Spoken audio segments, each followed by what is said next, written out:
Phone দিয়ে বলতেছে কি যে রবিউলের সাথে তোমার কবে বিয়ে হয়েছে? আমি জানি না ভাই, তোমার নাম নাকি রবিউল। পরে বলে এইসব কে করতেছে, কারা করতেছে, তুমি বন্ধ করতে পারতেছো না? আমি বলছি আচ্ছা এগুলো আর কি আমি করতেছি, আমি কাউকে দিয়ে করাচ্ছি, তোমার মনে হচ্ছে আমি কিভাবে বন্ধ করাবো? মানুষ এই যে মিথ্যা চিতা যা পাইতেছে সেটা বলতেছে। আমার আম্মুরে নিয়ে কত কিছু, আমার আম্মুরে গার্মেন্টস কর্মী বানাই দিত,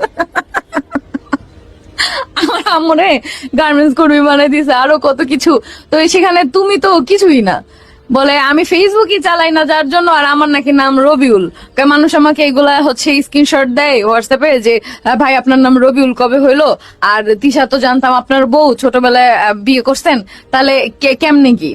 আমি বলে আমি জানি না, তোমার যদি মনে চায় তুমি এখন আইডি খুলে এসে ভিডিও করে বলো।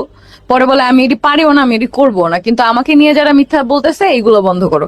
আমি বলছি এগুলো আমার বন্ধ করার কিছু নাই, এটা কিছুদিন চলবে, এরপর এমনি বন্ধ হয়ে যাবে। এটা হচ্ছে হুজুকে বাঙালিরা একটা কমেন্ট দিয়া একবার এই যে নিপন সিটিতে আমরা এখনো যে বাসায় থাকতেছি, আমি ওটা অ্যান্সার দিয়ে দিই। আমি নয় না, আমাকে কমেন্ট করলে আমি ওটা অ্যান্সার দিয়ে দিই। আমি নয় নাটক করে বিলাইয়ের মতো সাহায্য কাইন্দা সিম্পাথি নিতে পারি না মানুষের, যা সত্য তাই। আমি যেভাবে কথা বলি, আমি বাস্তবে যেভাবে কথা বলি, আমি লাইভেও সেভাবে কথা বলি, আমি ভ্লগেও সেভাবে কথা